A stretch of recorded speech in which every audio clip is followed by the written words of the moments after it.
Thank you everyone for joining us for the very final Emily Hall-Tremaine Curatorial Journalism Fellowship for Curators, apologies.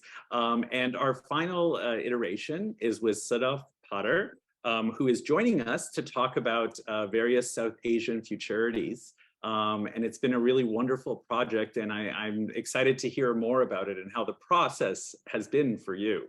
So I just want to say my name is Hirak Vartanian. I'm the editor-in-chief and co-founder of Hyperallergic. Thank you all for joining us for our fifth and final lecture in the series. I want to mention Hyperallergic is located in Brooklyn, which is the traditional territories of the Lenape, the Shinnecock, and the Haudenosaunee peoples. And we acknowledge that, as well as understanding that this land has been part of various indigenous groups up until first contact, and acknowledge their presence on the land. So in this lecture, we are asking Sadaf to talk about her work around this topic, as well as talking about just the process as a curator and researching a topic which is still fermenting, I feel, in many ways, and sort of developing this idea of South Asian futurities. So first of all, I just want to introduce our speaker. Sadaf is a Brooklyn-based South Asian American independent curator, creative coach, and founder of Alpha Arts Alliance, a hyper-local multidisciplinary collective that pledges a percentage of all proceeds to Grown in Haiti and youth arts initiatives. Her focus is to amplify artists of the global majority, especially women, through connective themes such as mythology and social justice. Hi, Sadaf, how are you?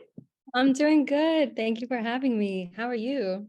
Good. I mean, I'm excited. I mean, I have to say from the get-go, I was really impressed with your process and how really you've sort of developed this idea in so many ways. I wonder if you want to talk a little bit about where we started and how the proposal started and where it sort of evolved, and maybe a little bit about the process of what text maybe you were looking at, who you were talking to, because, you know, I have to say, out of a lot of the projects we've done around this fellowship, yours was in many ways transformed the most. And I love that. It's because you really took it in, because this has been a topic you've been thinking about for quite a while, and you've been very open and accepting of these sort of changes, which I just want to commend you on, because I think it can be sometimes when you have an idea, it can be very difficult to sort of like shift.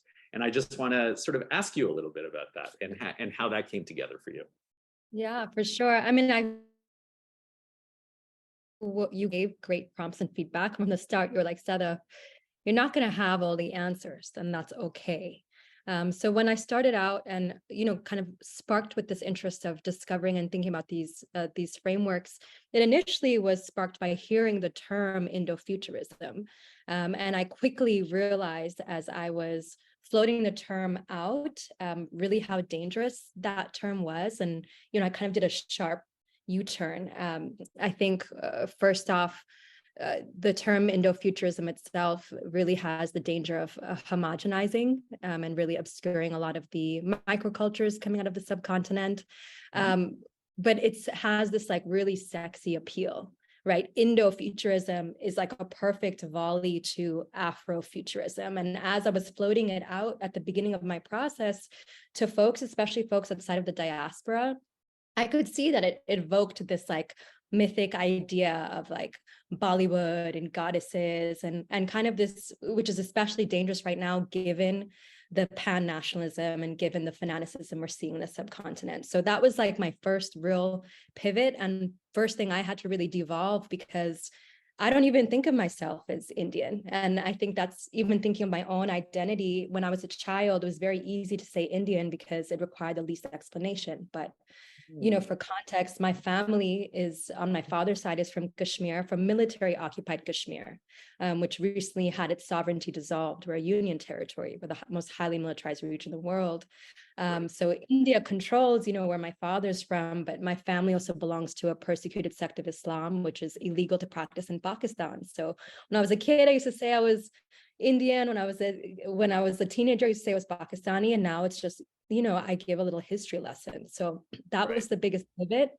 But I would say this work was so collaborative and collective, and I was really blessed to come upon some people who were very generous with their knowledge giving, Jay Shri Abhichandani, Chitra Ganesh, Suvash Devi Limbu, Vishal Kumar Swami, people who, saw I was wrestling with some of these concepts and were very giving in, hey, check out these resources.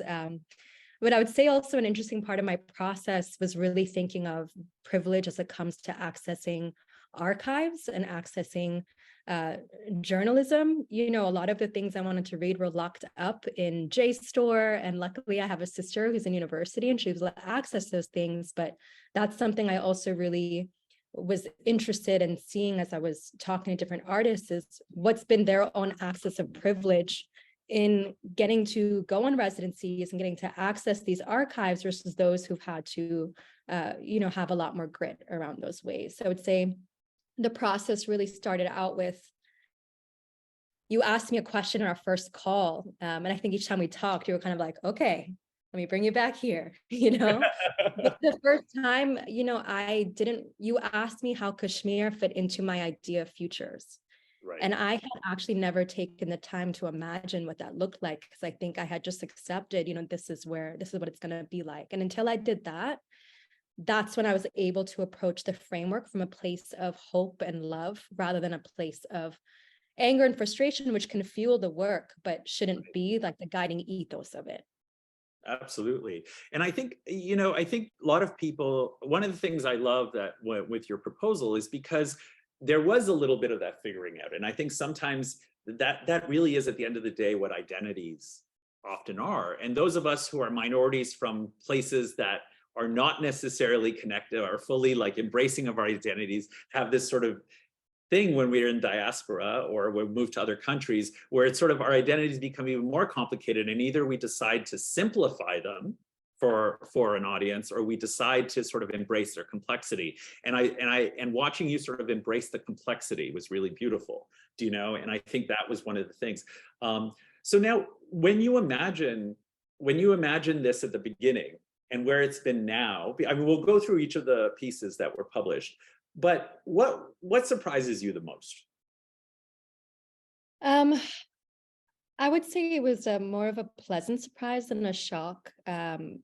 But just how vast the terrain was, and how people who were coming from similar communities, like similar cultural communities, religious communities, geographic regions, were actually using differing language to frame their ideas of futurism. So you could be coming from a very similar background as someone else, but while one might say, I identify with Dalit or Dalit feminism, feminist futurism, another person might be using subaltern, and they have various reasons for that.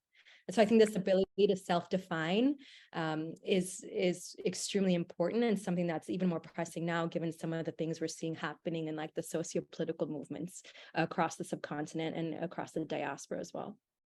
Great. So why don't we get started? And I also want to mention, if people have questions, we'd be happy to integrate them. So if something comes up you want clarification about, please feel free to ask us a question in the Q&A, and we'll get to it as soon as we can. So let's just start here. So the first article is titled "In Search of Inclusive South Asian Futurisms." So why don't you tell us a little bit about your conception for this? I mean, because this was probably the first one you really sort of parsed out what it is and what was happening. And I think this is where sort of we get a good sense of what you sort of settled on. Why don't you explain? Yeah, I mean, this is probably the one I made the most drafts on and probably shed the most tears over. But I think it was really important for me to include the word search, because the term South Asian futurisms, both of those, South Asian is as a term requires so much parsing. And so does the word futurism, because of where it started off in the 1900s movement of early futurism. So by saying in search of inclusive South Asian futurisms leaves me room as well to continue to explore the limitations and possibility of language. It's very well possible that the terminology I'm using is going to change and adapt over time. But my right away when I began this, I knew that I wanted to be something that was constructive, that was open-ended, that was exploratory, where folks could feel connected to it, but not feel defined within a rigid structure. It could not be rigid. it had to be mutable, it had to be amorphous. And that came up even when the announcement for my fellowship came out, and there was a line about, that I'll be deconstructing notions around words like desi and its limitations. I had people reach out to me like, I don't understand what the problem is. The thing is that a word like South Asian, Indian, desi, they have overlaps, but they also have distinct differences. So my hope was really to lay out something that was open to change, was open-ended, and really just established that we are not a monolith. South Asia is not a monolith. And, we do really, really see powerhouses of culture bringers that promote that. But I think that was really my hope, is that I also had to balance, how much of a history lesson am I giving? I've gotten really tired of having to explain, what the partition was and where my family comes from, but it's just part of it. That's not folks' fault, especially those who grew up in our education system. So that was also part of it. It's how much do I need to contextualize before I go into the theory? No, absolutely.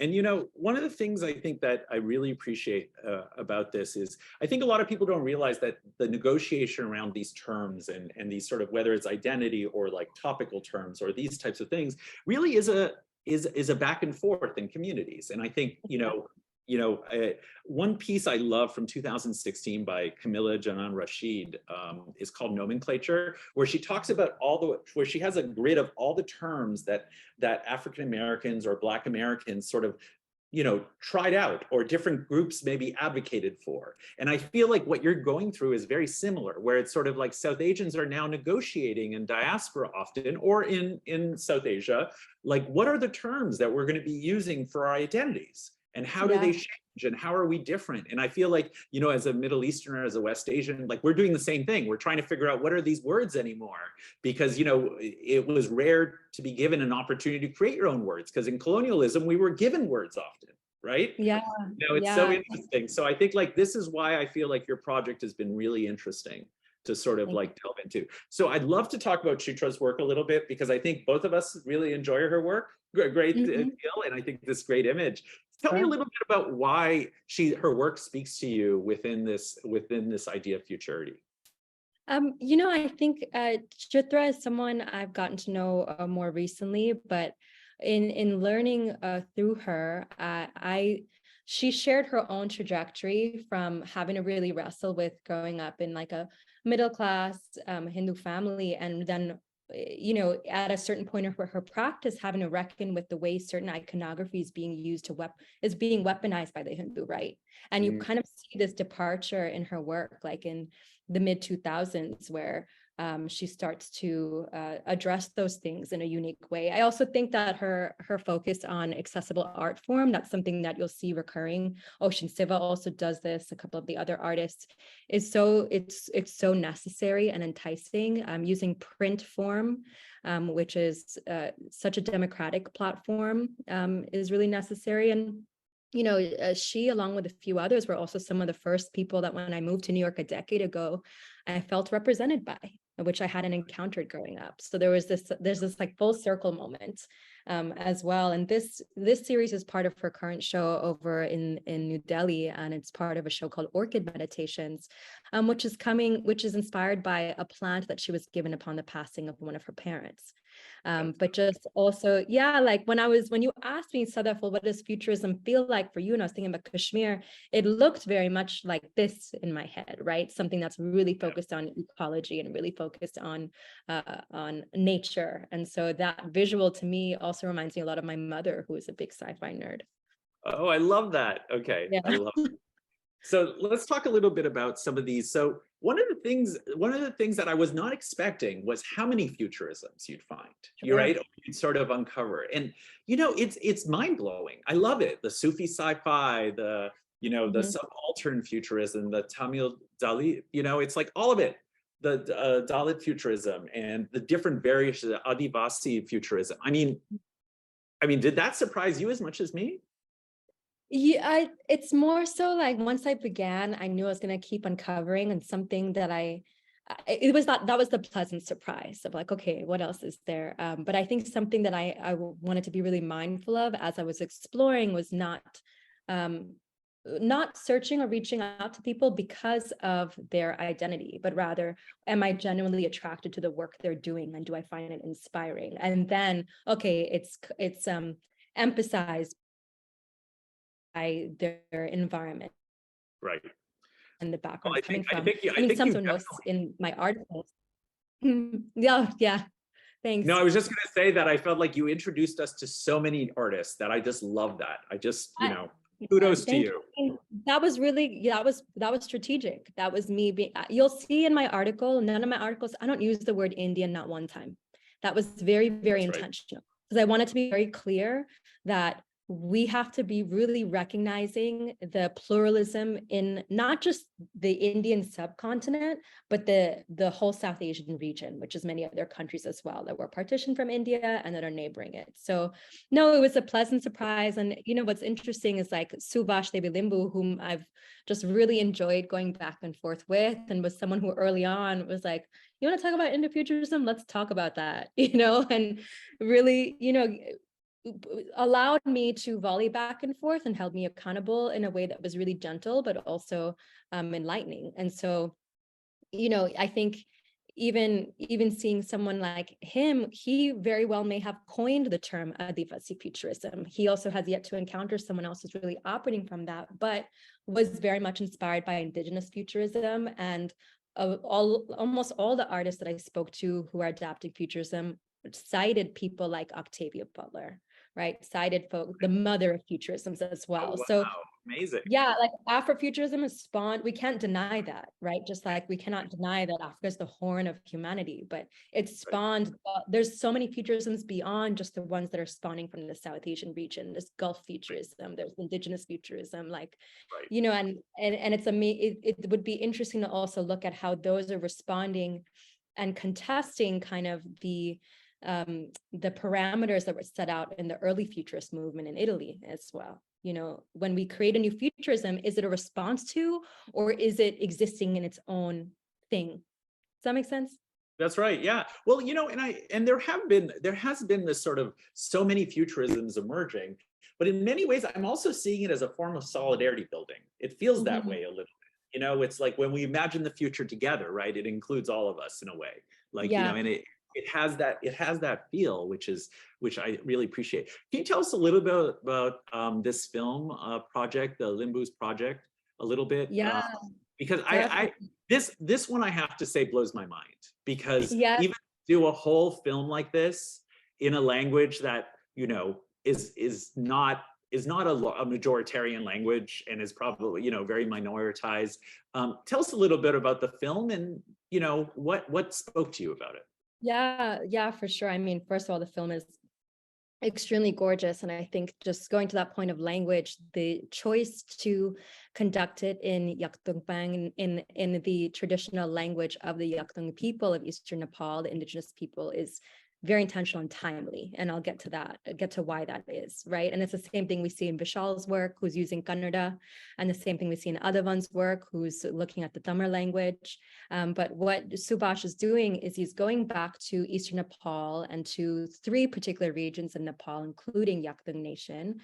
And the plot line follows 2 protagonists who are living in a time where indigenous practices are not just surviving, they're thriving.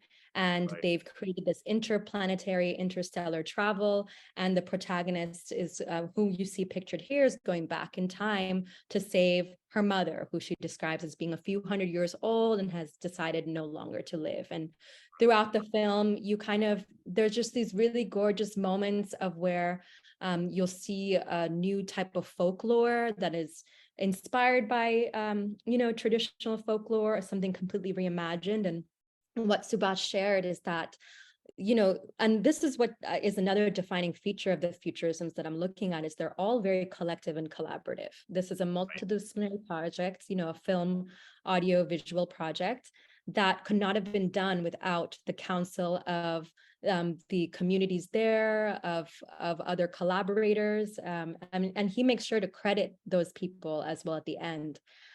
So even like this, you'll see the badge on her suit is inspired by a symbol called, and that symbol is used as a cultural identifier outside of the homes of Yakdung people, but it's also now used as a ritual object. And in present day is used actually worn as a badge on the chest of community members during ceremonies and events. So he's really bringing, he's bringing to light a really obscured history and a very present day movement, which I think is even more present given that even just this last month, protests erupted in Nepal because of the contesting of the naming of Province 1. You know, the indigenous community wanted to give an indigenous name. The assembly voted to name it Goshi, and those protests devolved into violence, which devolved into death at the hands of police brutality from one of their leaders. And so this idea of like using this language, and this is nothing new, right? This movement to revitalize and share and spread the Limbu or young Tukman language is something we've seen for centuries, but Subhash is really the first person I've encountered who's presenting this in a futuristic way. And I also love that it's because often the notion of folk is used to sort of consider, you know, sort of make a,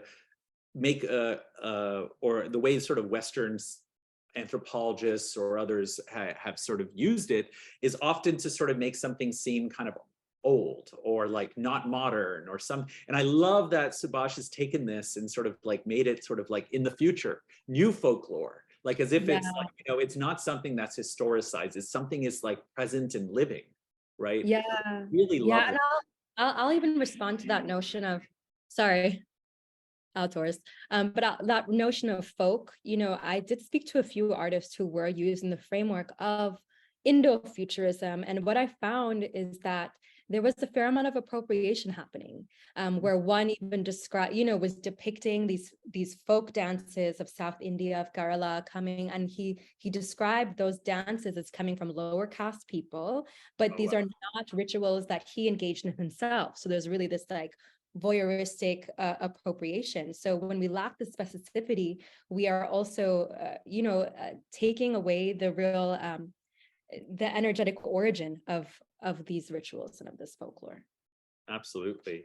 Do you want to tell us about this piece? We are opposite like that. And what Yeah, and you know, we're lucky. Himali is actually here in Brooklyn for this season for a residency and currently has a show up at the Art Institute of Chicago. But, you know, I think that this work is so fascinating because Himali during a residency traveled to the Arctic, Svalbard Arctic, and Antarctica.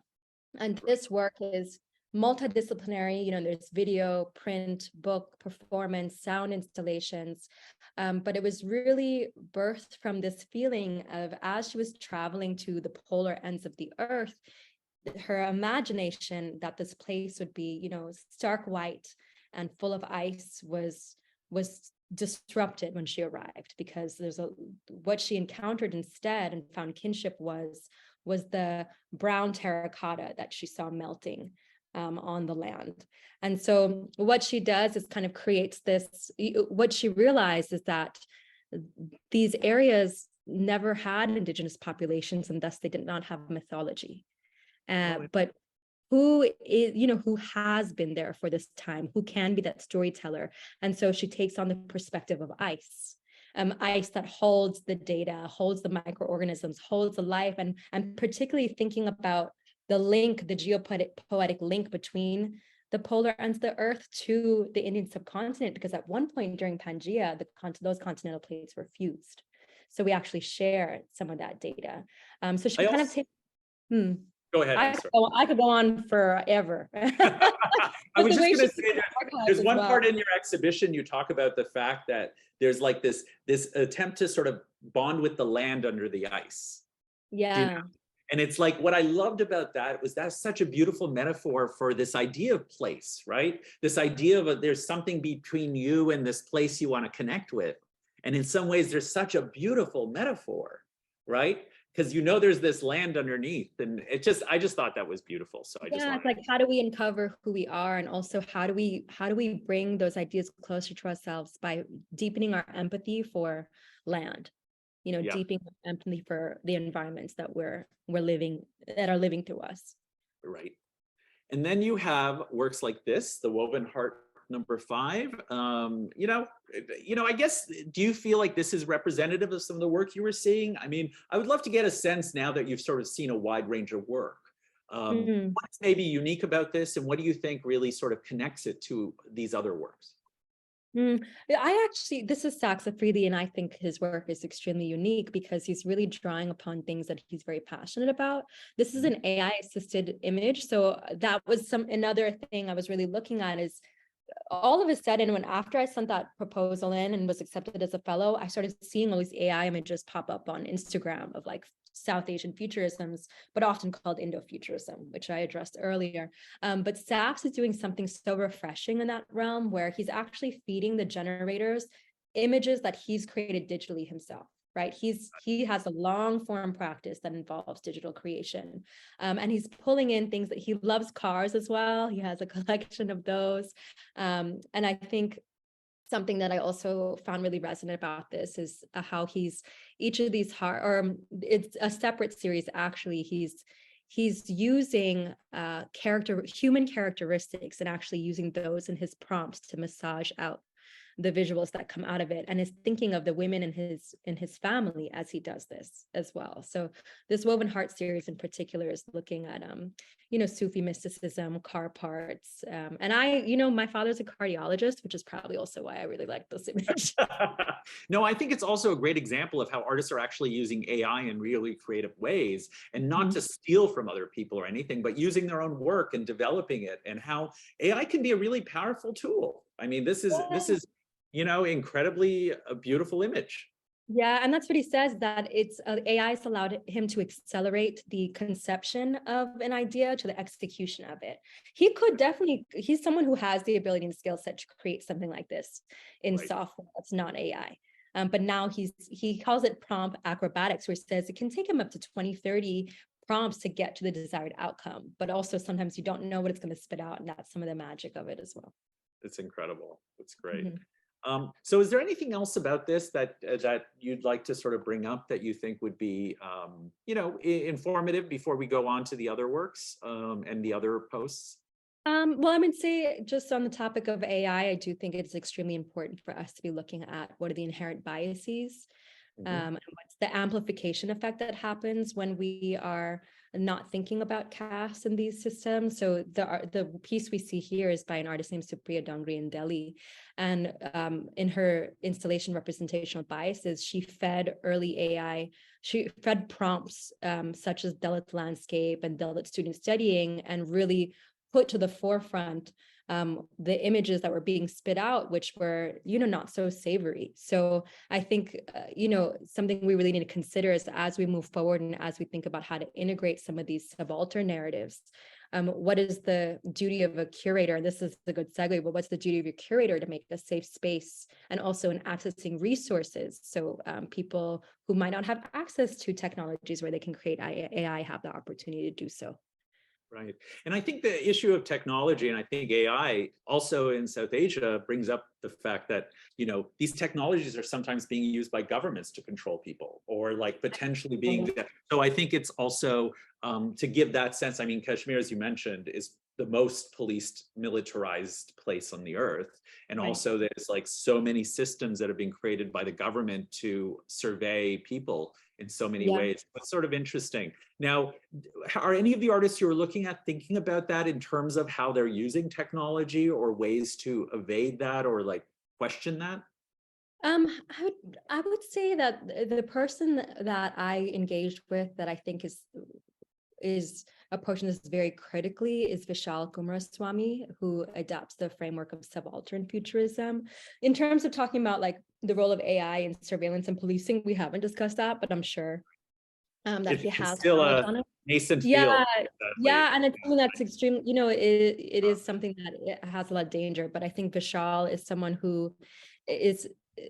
I find him extremely inspiring and really a radical in the way that he's been able to access technology. He had to show a lot of grit towards that, but we can talk about his work when we get to the exhibition as well. We'll have those images. So what are we looking at here?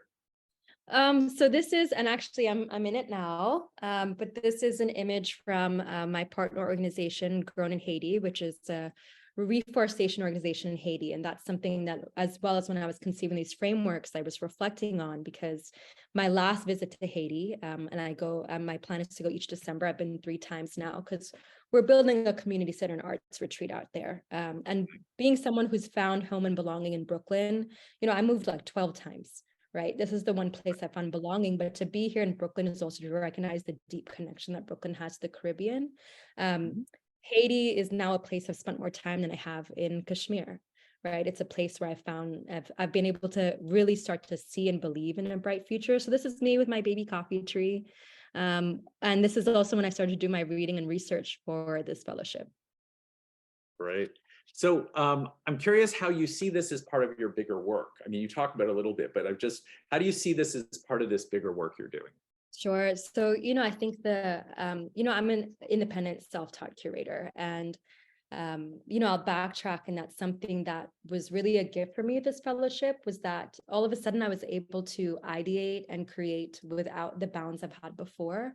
I could work with artists whom before I might have been limited due to budget, or if I'm curating based on a percentage of sales, that impacts the integrity of your curation. But when you asked me, well, Sadaf, what does this futurism feel like for you?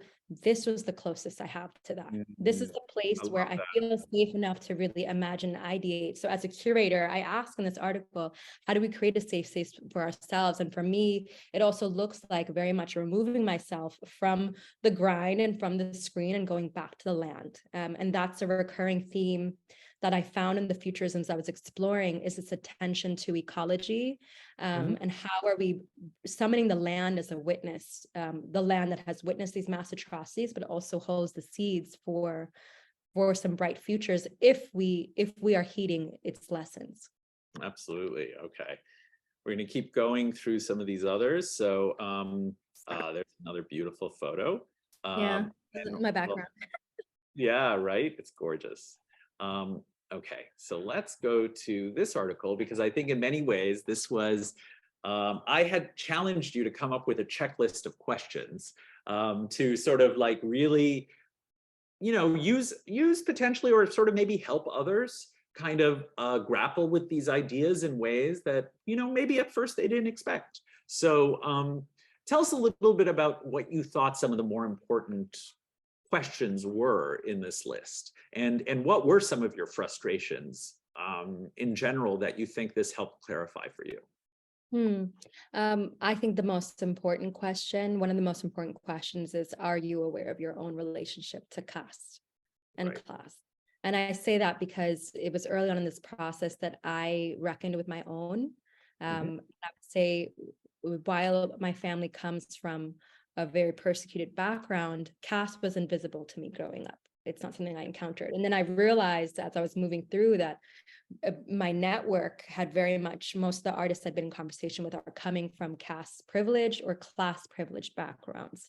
So then moving forward from that, how do I then organically build relationships with artists that are coming from different backgrounds? And I really say through art is where I've been able to forge these connections and network, and I'm so grateful for that.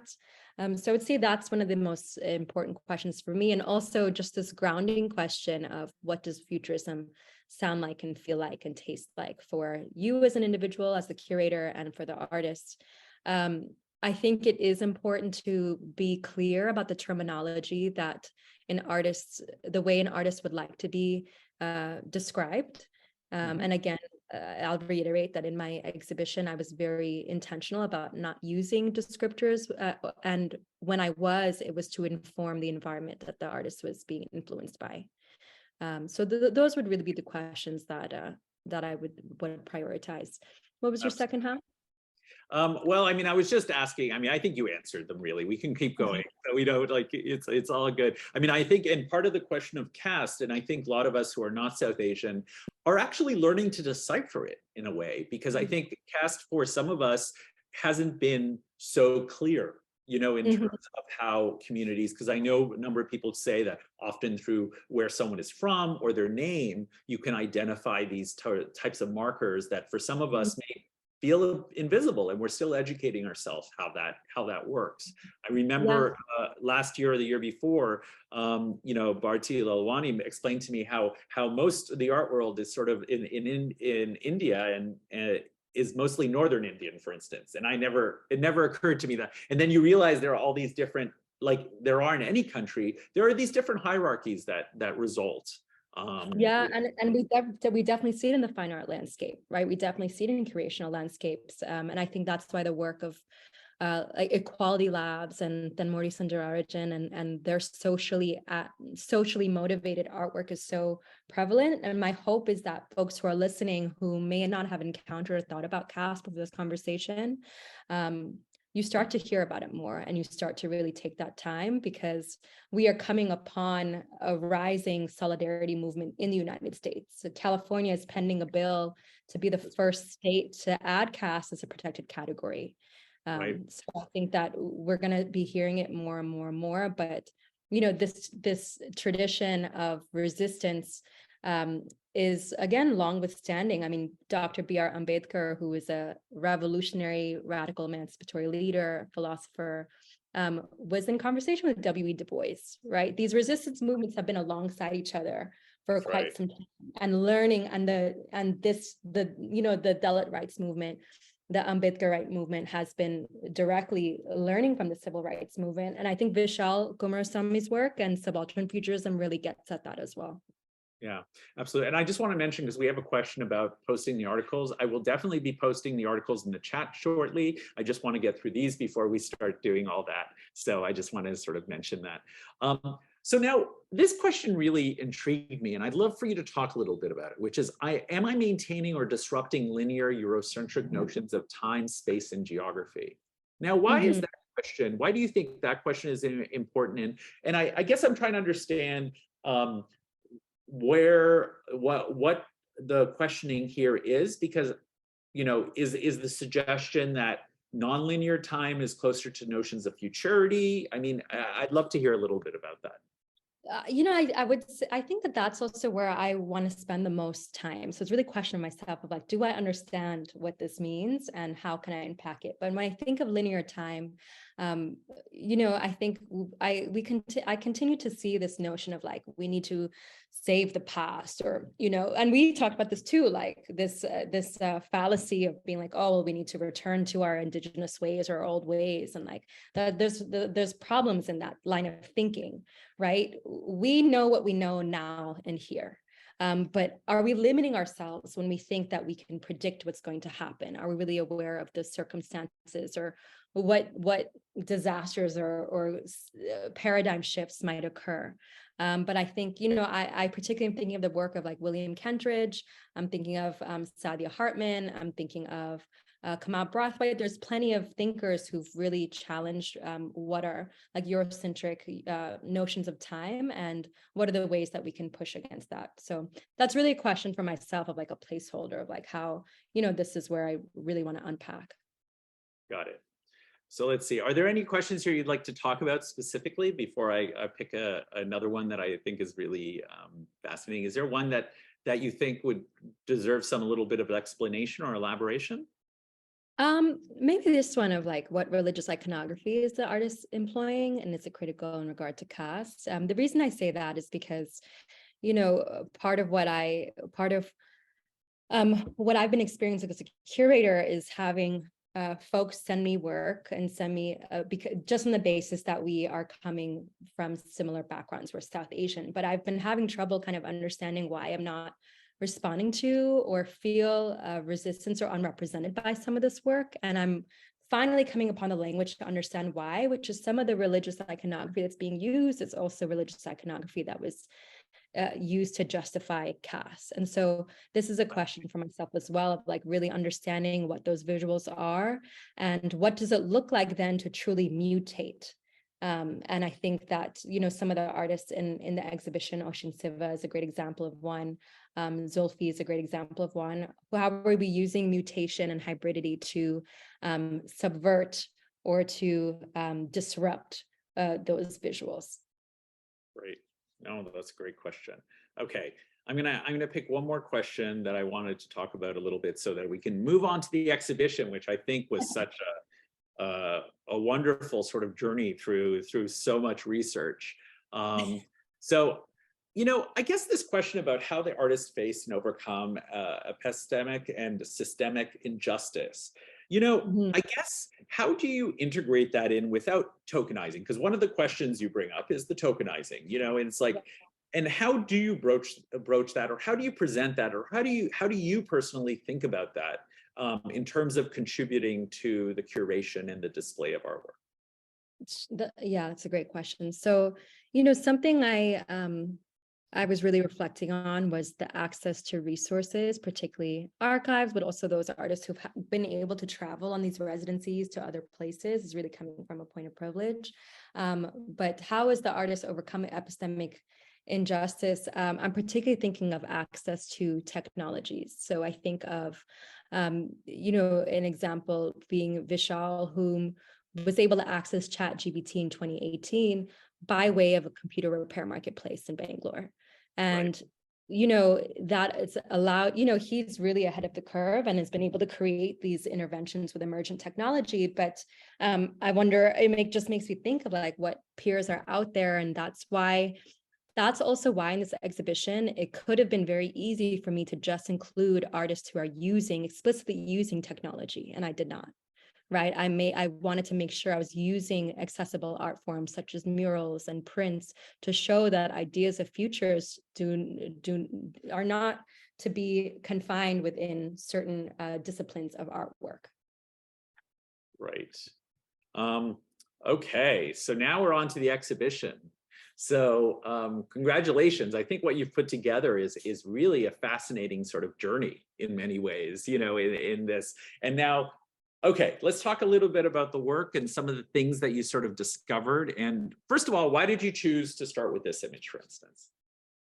I think it's bright, it's engaging, and I wanted to start the conversation with Oshin because I think Oshin's uh, an example of someone who's operating from a unique framework. But this is also an example where someone might look at it without understanding, think that, okay, this is a god, and this is think that it's coming directly from mythology. And I think Oshin is getting at these notions of hybridity and mutation that I find so attractive, and particularly in representation. I think also Oshin's pathway to art, as someone who is coming from a graphic design background and then kind of fell into the art space. She's someone who's emerging and I think has a really exciting voice in the landscape. But I found it just like really colorful and vibrant and like a great, Yeah, it just really cap. is. It Mhm. really is. And Sadaf, do you mind if we answer this question? There's a really interesting question here I'd love for us to sort of deal with, because I bet a couple of other people are thinking the same thing. So Okay. um, the question is, the concept of futurisms is a bit perplexing. My gut feeling is that this concept tries to disrupt racism and systemic barriers by highlighting all that we have in our common in spite of our differences, with the goal of creating a future where everyone can thrive. Am I close? What do you think? Is that a little bit of how would you characterize it? Do you think that characterization is close? It's some I'm a visual person and an ADD person, so hearing the question sometimes it doesn't sink in as well. But what I'm hearing is that the futurisms that we're seeing are attempting to disrupt racism. Can you repeat the second half for me? Sure. My gut feeling is that this concept tries to disrupt racism and systemic barriers by highlighting all that we have in common, in spite of our differences, with the goal of creating a future where everyone can thrive. Hmm. I think that question, that idea is really going to change from person to person. Right. Like it's not going to be up to me to say, well, this is what futurism has to do and this is what it needs to do. I do think that the futurisms that I'm attracted to and that you'll see included in here are very much encompassing and loving, but they're also highly specific.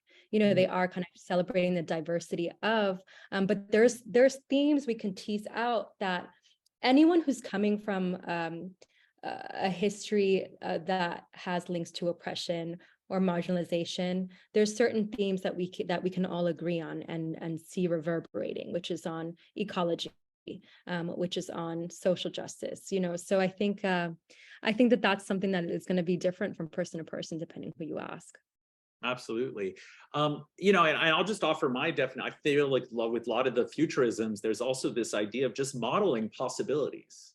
Yeah, yeah, And exactly. I think there's a real sense of, sometimes we need a novel or an artwork or something to help us imagine something that can be. And I think of it even like, even a film like Blade Runner, which maybe a number of people here, it's like it's still imagining a world in some ways that where sort of like things are possible. And whether it's, whether you consider that futurism or not, I'm just using that as sort of a stark example that often comes up in this sort of sci-fi different kind of futurisms. No, I think But it's that's a great. of creating possibilities. Yeah, are these frameworks blueprints for what the future is really going to look like? No, I don't think so. But is it giving us hope and allowing us to see each other and how we are parallel? Absolutely.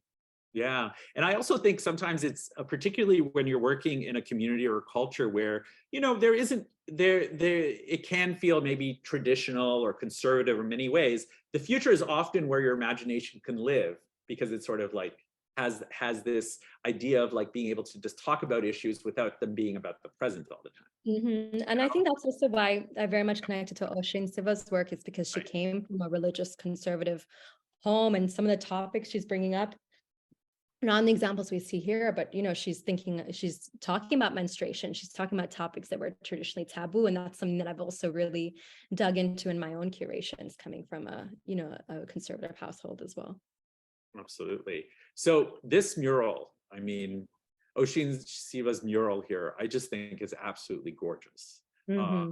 really wonderful. Can you tell us a little bit about how this work comes about, what the connection with the community might be, and where the iconography, or maybe even if you're aware at all, how the community embraces these works, or what role they sort of play generally. Yeah, definitely. So, Oisin's process is where she does spend time with the local community. So this is in Chennai, and which is there's an emphasis on fishing in the economy. And so in many households, I won't say most because I haven't been there, many households, the men are going out in the morning to fish, and the women are really holding down the economical side, in that they're preparing the fish, they're taking it to market, they're selling the fish. And so she is, the color palette itself is even inspired by the local community. She's from Tiruvannamalai, and the houses are, Oh, of course. yeah, brightly colored. We're That's seeing these right. yellows and pinks and purple. So her color palette is absolutely inspired by that. And also you'll see kind of on her arm the symbol, which is also a traditional symbol that's used in some celebrations and ceremonies. But what she's really wanting is to kind of animate and allow the women in that area to see themselves as, as these supernatural, amazing entities that are bringing life. So in her hand, you'll see her holding this earth, and I think that having this in this mural, having it in such a central part of the community, I think is Oisin says is like kind of what drives her practice as well. Right. And I love it because it almost looks like it's a very delicate ball, right? And it's sort of like Mhm. someone taking care of something like an ecosystem. I mean, there are all these Mhm. sort of imagery that it evokes, which I think is quite beautiful. And if you drop it, it could disintegrate, it could crash and shatter. So it's like Absolutely. the title provider and protector gets at the ethos of the mural. Yeah, people often, I've heard a number of people sort of claim that these futurisms are very Western in some ways, or like Mhm. because of Western education. But in the case of Oisin, it appears she's also in Taiwan and in India. I mean, tell me a little bit about that and how you see maybe that being different or unique, or maybe what it's contributed to her larger conception of her work.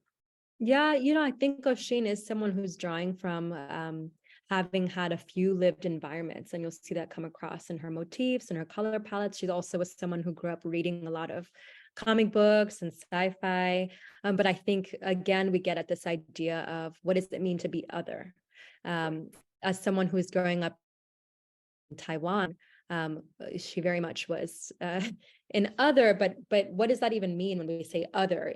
Doesn't that continue to emphasize this idea of separation? So when we're incorporating work when she's using work that is incorporating mutation and hybridity, which is also themes that we see in mythology for a long time, it's really also saying, well, can't our identities exist in one being?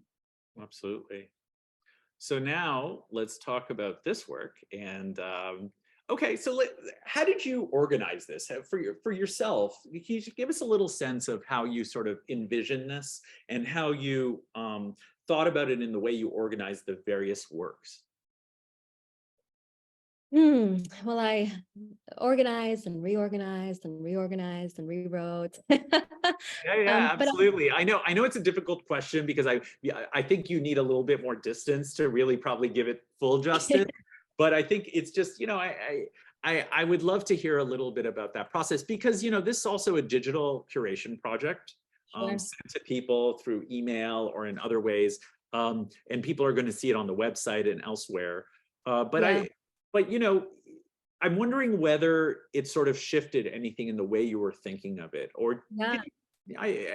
anyway. Sure. No, I think there was this idea of like, okay, people are experiencing this through a screen, but as much as I could, I wanted to have them imagining outside, right? So we start off outside. We start off with Oshin's work, which is in an outside environment, but then Vishal's work, I think, is a great segue. But also in terms of frameworks, I think that I first encountered Dalit futurism and Dalit feminist futurism. It was through reading and learning about that I came upon the framework of subaltern futurism, Right. which is what Vishal used. So it's also it follows the map of my discovery process in a way. And I think that something that I found fascinating is as I started to read more and more, I found that artists and thinkers who were coming from this framework, I started to see this word subaltern more and more and more. And so I found that very curious. Yeah. Okay, let's see. So this is another, can you tell us about the Iruvuk presence of film that we're sort of seeing, and a little bit for those who may not haven't read the piece yet? Yeah. So it's a four site film, four acts, and it's actually available on sitegallery.com. So you can actually go and see the whole thing. And I think Vishal is someone who I really think is a radical thinker. And what he's doing is specifically in this series is looking at the subaltern male body and the way that the body has to perform in certain spaces. So we start off in this natural setting by this body of water, and that analogy for how do we get to an unreachable shore when we have to pass through inhospitable waters. Then we go through the digital landscape, and then we go to a landscape where these realms have sort of merged. But what Vishal is doing, which I think is so critical, is as thinking of subaltern, and I can explain a bit of what subaltern means as well in a moment. He's drawing these parallels between radical emancipatory leaders from Black, Indigenous, and the Dalit communities. So particularly, he's drawing from the literature of Bell Hooks, Audre Lorde, Fred Moten, Dr. B.R. Ambedkar, and is really getting at this notion of parallelism, and language. How is language also a terrain like in inhospitable waters? So, Vishal uses this framework subaltern futurism, and the term subaltern came from Italian Marxist Antonio Gramsci, who was imprisoned. He was a founding member of the Italian Communist Party, but he used that word subaltern so he could continue to write and communicate with the proletariat and pass the writing through censors, the prison censors. But what's fascinating also about something like subaltern or even Dalit, there's no physical identifier to if someone is a subaltern or a Dalit. And you can be a subaltern in one place and be dominant in another region. It's also region specific. Do you want to define subaltern a little bit for those who may not know the term? Yes, thanks. Subaltern is someone who has not been able to lend a voice to the power structures that govern them. So it specifically relates to politics. So specifically, if you are being oppressed by the cultural hegemony of your region, but you have not had no input in that, you are existing outside of that structure. Power structures, right. Mm-hmm. So outside of the power structures, absolutely. So now this one, this script, I love that you sort of included this. There's sort of an aspect of historical sort of brought in at this point. And why did you think that was important for this? Well, one, I'm a former history teacher, fun fact. So I think the visual is important because if we're going to talk about the evolution of alphabet, especially in the Tamil language, I wanted to give a visual of how that's evolved. So now someone could easily look at this text, which is coming from thousands of years ago, and draw a connection to the 3D rendered images and sculptures we see below. Absolutely. Mm-hmm. Okay. Now these pieces, wow. I mean, I don't know what I'm looking at, but I want to keep looking. Yeah, no, exactly. These are the 3D renders, but actually these objects are also available as sculptures. And Adivan Sundarmurthy, he is operating from a framework called Futurism. And he's actually Sachs are two of the only people in this exhibition that I'd really known before. I met Adivan years ago. And he's also trained in architecture. So Tamil Nadu, where he's from, has this rich aesthetic in the temples, and he's particularly inspired by the temples between 1010 CE and 1205 CE. But he's 3D rendering. He learned how to read and write the language from his grandfather, who was a poet. And that's, this idea of animating and also carrying on. I think that's also something we see in Vishal's work, who's very intentional about oscillating between Kannada and English, and Adivan's work, and also in Subhash's work, is this attention to regional and language, especially in the face of nationalism that's wanting to codify what's the national language. But he has a whole series, and if you check out futurism.com, you can find more. Right. So I have to ask, for Limbu's film, how was it funded? I mean, this seems like such a massive project in many ways. It seems like a very impressive. I'm just curious, where are artists, South Asian artists, finding the resources to create these works? I don't have the answer to that question. It's a great question, because I do know that Subhash and Vishal actually went to school together, and I wonder if and this film also recently screened at the Tate Modern, so there is some great support for the work that Subhash is doing. But in terms of how it was funded, I know the project took years. I know it took at least 2 years. Well, I'll have to ask. Yeah, I'm just impressed with the level of detail. That's partly why. Absolutely. Right? I just think the detail is incredible, and just the skill. And I mean, even an image like this that we're seeing on the screen is it's a stunning image. Yeah, it's a beautiful photograph. And it's a 45-minute film. Like, this is no easy feat. And this was the first one. I think he just completed another film audio project. So yeah, highly impressive. As someone who struggles with doing 30-second reels. Yeah, I know, exactly. Like, here, look at all these little details and the sort of the iconography that they built, and for this film, it's pretty incredible. So I think this is really beautiful. Okay. Yeah, so that's a place you could find yourself wanting to be in. Right? I mean, it feels that way. That's part of it. That's part of the allure of this, right? It feels like something that you're like, wait a minute, like, this is actually, because it's amazing. But when we often look at, one of the things I think that makes futurism so interesting for people, and maybe really attractive, is that it's a way to sort of imagine something really beautiful in an unlikely way. And I often see that, and like Subhash's film, also there's a sense of familiarity in it. Even if you've never been to Nepal, even if you've never heard the language, there's this sense of like nostalgia and connection. So now this term, which I love, though I'm a little nervous to pronounce. So subcontinentment, is that correct? Yeah. So tell us about this term. So this is Himali's manifesto on South Asian futurisms, and actually why not South Asian futurisms. And it really came as a reflection during her time in the Arctic and Antarctic landscape as someone who's an alien body, a brown body in this, in this Iceland.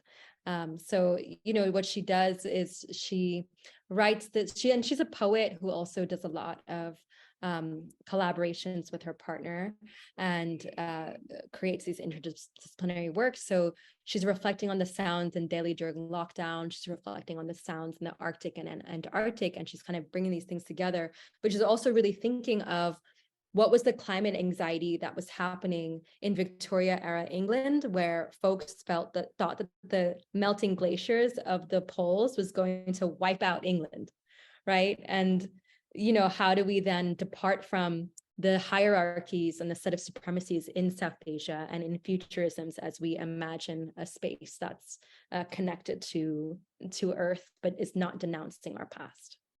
And also this real criticism of futurism, denouncing futurism as an accomplice to the violence that comes with acceleration. Absolutely. I mean, you have to look at the origins of futurism there, and I don't know if it'd be helpful. I'm happy to give a little blurb on that, but in the origins of it, the Manifesto of Futurism, which was coined by Filippo Marinetti in the early 1900s, was very much pro-war, pro-violence, pro-youth, pro-industry, to the point where they were like, forget the art of the past. We got to flood these galleries and burn these museums and only focus on artists who are young. And in 10 years, when we get old, we're out and bring in the new crop.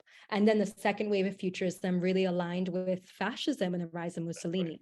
And so it's like these responses of futurism then are very much, we cannot denounce our past. If we are, we're really doing a disservice. And actually part of how, especially folks in the diaspora, have arrived to interfacing with archives or antiquities or artifacts are in institutions and museums, which begs a whole other question of like, how do we then, how do we address that, address that cognitive dissonance? But the futurisms also that I'm attracted to are ones that are promoting peace and love and collectiveness and collaboration.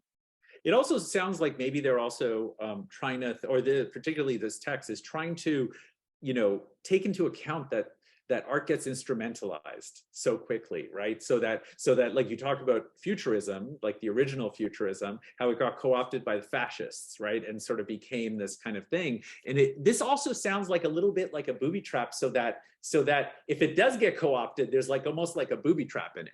There's like something that's questioning. So it's never quite, the future is not stable either.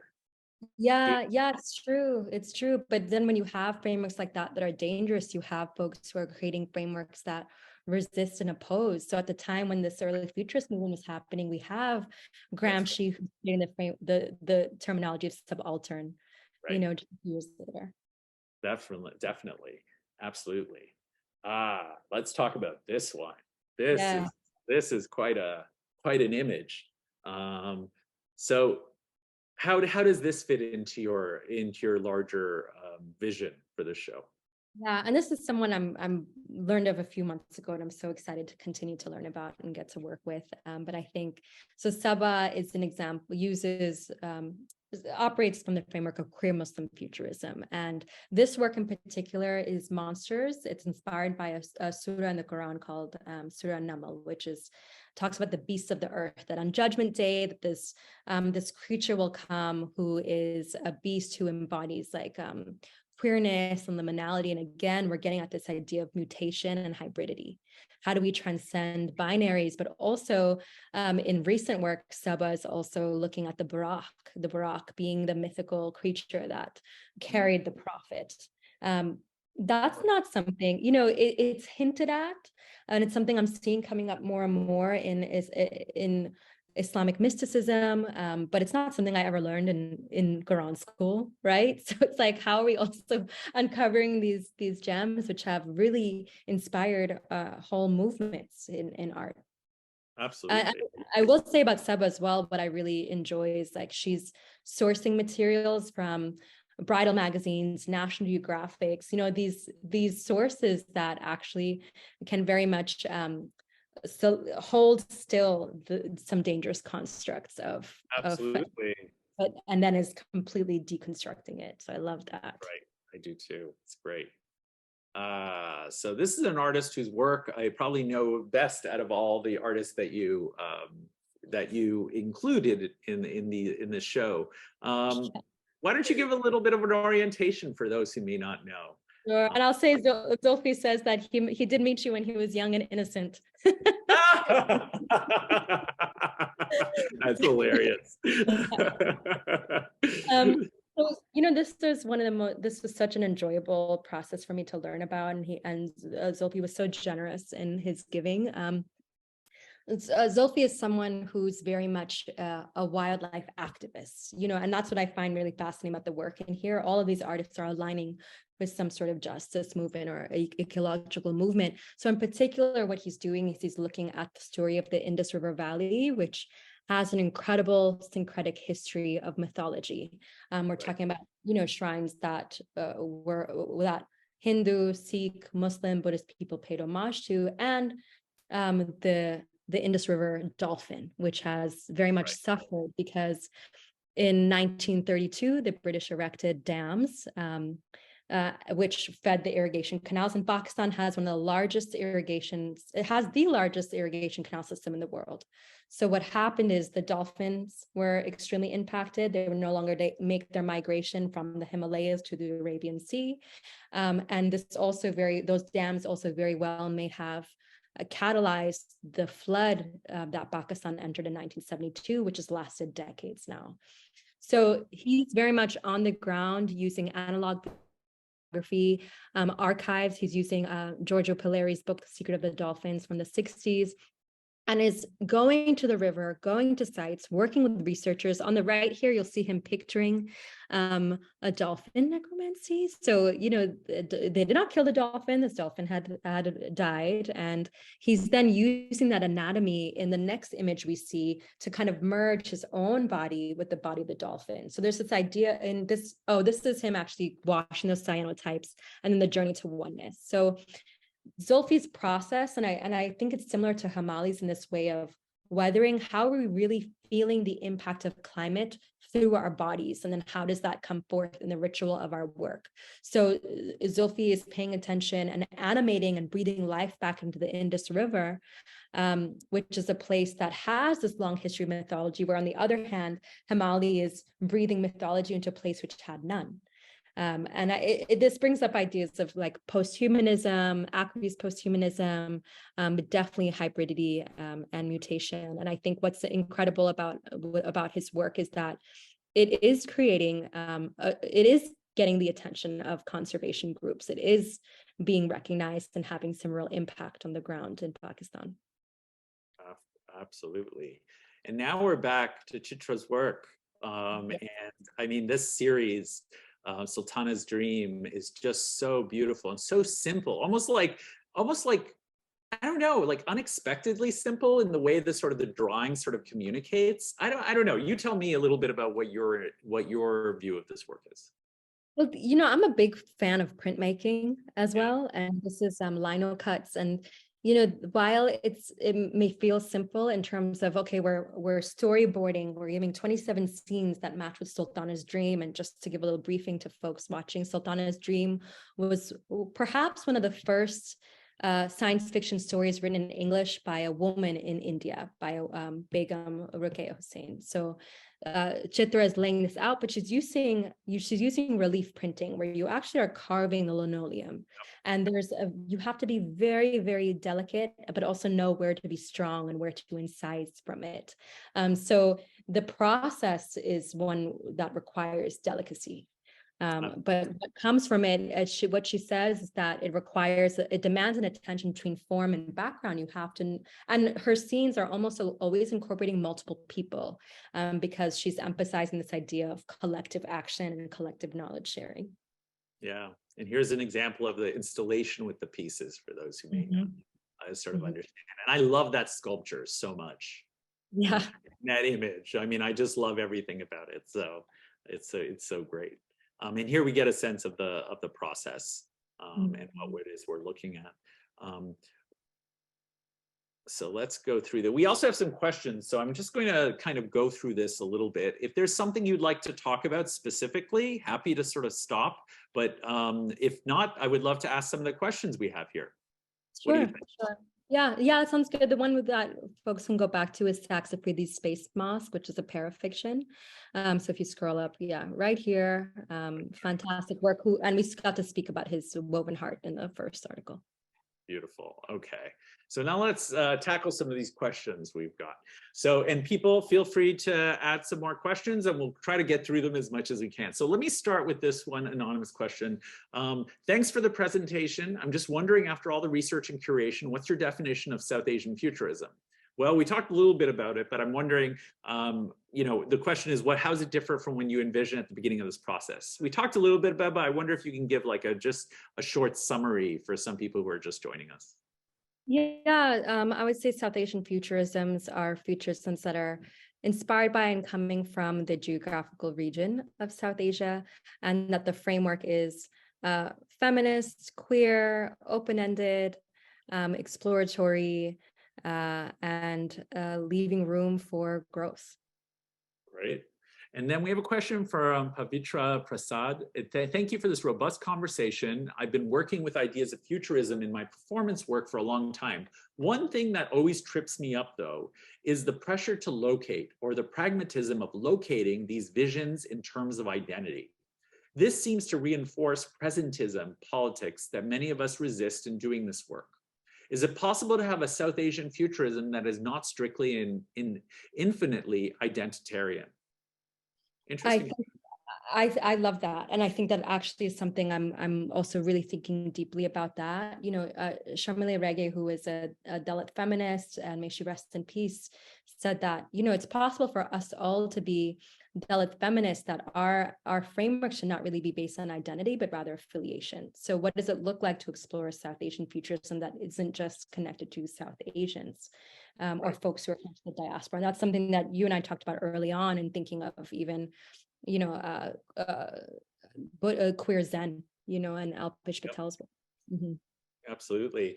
And so now, how do you think, another question from someone who's anonymous, how do you think the framework of South Asian futurisms, particularly in a visual arts context, can be integrated in pedagogical practices and teaching art history, and making futures possible and accessible to a wider range of students? Ooh, that's a tough one. I don't know. What do you think? How do I think? Well, I'm self-taught, right? So I didn't go to school for curational studies or for South Asian studies. So I don't know what they're doing in there.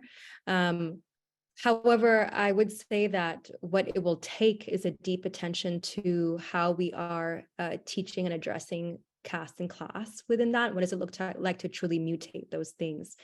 So I think it would just take a deep attention to curriculum building and making sure that they're bringing in and centering voices who are experts in guiding what those curriculums will look like. Right, absolutely. So now I want to ask a little bit about your own kind of relationship and maybe your relationship to Kashmir that maybe became informed as a result of this work. Do you know? Because I feel like, I know this was an emotional project for you. I mean, I felt it was emotional because I was like learning all this stuff and understanding how things were being parsed and and our conversations I thought were very powerful, even if sometimes brief. And I was sort of learning a lot, but I wonder if it gave you a different perspective. Sure.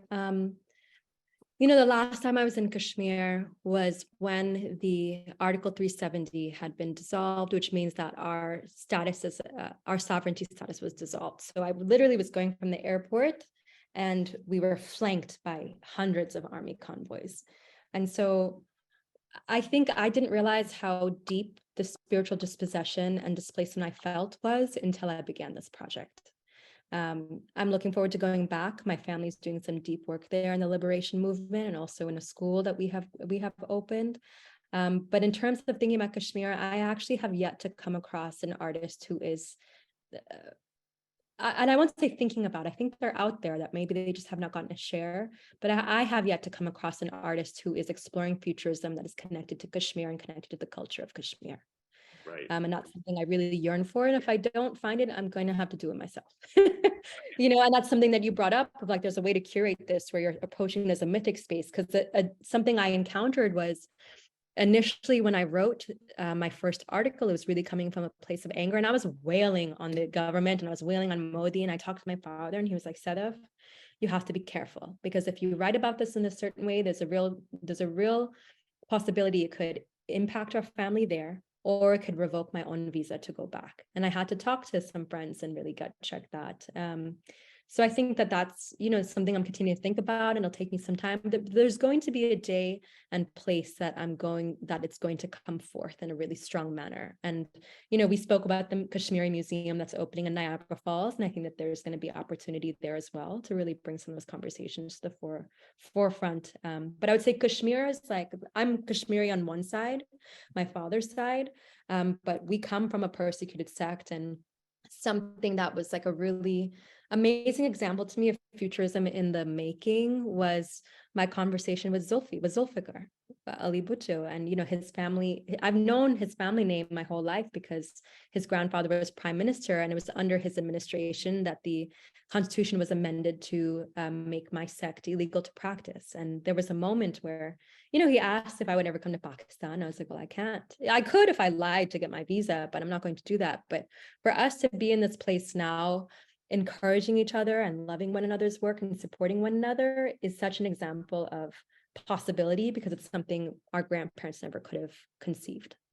Sorry, I'm getting very emotional after you say that, because I could connect to that feeling of like, where one group is not allowed or is it's sort of excluded from a national narrative. So I just want to, sort of say that I think this is kind of a little bit of the conversations we were having, and I think something that we both connected on.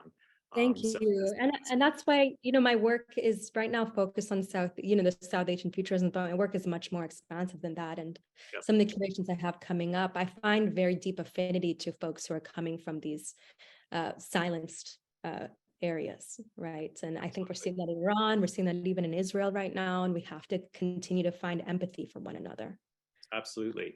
So, okay, excellent presentation, conversation. Thank you. Where do you see the intersections between South Asian futurisms and Afrofuturism? But not just intersection, but also, I think the word is genesis, or maybe origins, I'm guessing. What are some of the artists that are inspired by Afrofuturist ideas or artists? Artists, well, there's so many, but I would say, where do I see the genesis or axis? I see it in the Caribbean. Absolutely. I see it in the Caribbean, and that's actually part of what I was really thinking about deeply at the beginning of this work. I'm a big I'm a friend and fan of Nugent Smith's work, and he creates these bundle house series and borderline series where he's projecting the continental drift theory, and he even does this with the Indian continental plate. But imagining like if these came back and met, what would it look like? I mean, the Afrofuturism, there's so many artists, but there's also artists who are now coming from backgrounds that are coming from the African and Asian diaspora. So I want to be very, very cognizant of like, we are going to see Afro-Asian futurisms, and that's already happening. There was an incredible curation at Zeitz-Mocha about the Eurasian Sea. And I think for me, it's going to be in the Caribbean. It's already work I'm doing as it relates to Haiti, but it's also going to be very much in critical ocean studies and in feminist material theory. I think it's very much going to be in the aquatic. That sounds amazing. Okay, so when and where, so this is from Mark Stafford, where and where do you believe is an ideal space to show this work, given that the work calls present and future identities and ideas in suspension? Interesting. I think that I learned a bit more about the culmination of futurism from your presentation that I hadn't considered before. And is it the main focus of your work in this project? The culmination of futurisms? Yes, and I think, or just, I guess the question is also like, where would you exhibit this? Like, in order to allow it to have its full potential, like, is it online a perfect place? Do you also envision it in another iteration? Yeah, that's a great, I want, let me manifest. This is going to be the rest of my career, right? This is going to be something that is going to be realized in institutions. I already have a few conversations going, but it needs to be done in a place that is able to provide me with an appropriate stipend and the artists with appropriate budgets, right? Because I want to be able to pull in artists coming from all over the world And thus far, I haven't had the luxury to, this is the first time I was able to do that because it was in a digital realm. So I see this happening. I would love to see this happen in New York, because this is my home, this is where I live. And then I wanted to travel. If it doesn't happen in that order, that's fine. But if you're someone who's listening and has, access to a space and you think this could be a line fit, please get in touch. Right. So now I have a question from Pamela, Matharu. The term South Asia being state-derived, how do we address our adjacency to white supremacy? Where does anti-oppression and solidarity building come into question? And when it comes to collective South Asian futurism in the current situation with Hindu Vata? So I guess, okay, this is a bit of the elephant in the room when it comes to South Asian futurisms, right? Yeah, I mean, I think that's why right now I'm very particular about saying South Asian futurisms, to make sure that we are being very clear that I'm not looking at this as a collective. But however, when you hear the word South Asia, people do automatically think India, and they automatically have a perspective on what that looks like. But it is extremely important that we are specific about our language, given the rise of BJP and the RSS and the nationalist movement. I think, again, that's why I'm Muslim. I was raised Muslim. That's why you're seeing that come up in this collective. But in terms of what was the first word? Is it how? Oh, let me check. Sorry, I just approved the question, so it goes away. Where does anti-oppression and solidarity building come into question when it comes to the collective? Yeah. Yeah, that's why, I think of someone like Vishal's work, where we're really drawing parallels between subaltern communities as well. There's a way for us to talk about, use these frameworks of futurisms and talk about themes that connect us all, no matter where we're from. Absolutely. So, okay, Jewel Brown, Sadaf, this has been really intriguing. I'm wondering, is there any area within this South Asian futurism that you would have wanted to explore more or highlight if given additional time? Ooh, yes. The sub-themes, there's a few sub-themes that I was finding really attractive. One was a fair amount of artists who are projecting the continental drift theory into the future. Some of my personal community work is engaged with ecology and climate and gardening and agriculture. And so that's also something that was really coming up. So I would love to spend more time with ecology, time travel, mutation and hybridity, how that relates to those ideas. But in terms of pushing my own thinking and learning, what I need to do first is really understand, what does it look like to mutate caste, and what does it look like to be bringing in religious iconography and understanding how to provide, strategic critique on those things. But yeah, I mean, for me, the ecology, time travel, but particularly the ocean is something I'm really thinking about, and I'm already working on some things. Oh, that's fantastic. So now we have an artist I greatly respect, Shelley Ball. It has a question. Are our futurisms based in imagining utopias, or can we also explore our dystopian present and future? Ooh. I'll throw in another word, which is protopia. Maybe utopia and dystopia are actually binary states, and maybe protopia, being a state where we can make progress incrementally over time, is more reasonable. So that's something I've also been thinking about, is we've had these binary things, but we actually need to think of it more like a spectrum.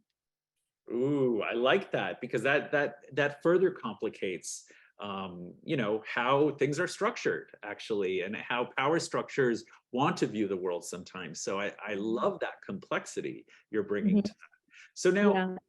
So now when you think about curation and you think about the things left to learn as a curator, what are some of the things that you think are left to learn? And what do you think are some of the limitations for an online exhibit like this that maybe felt frustrating to you?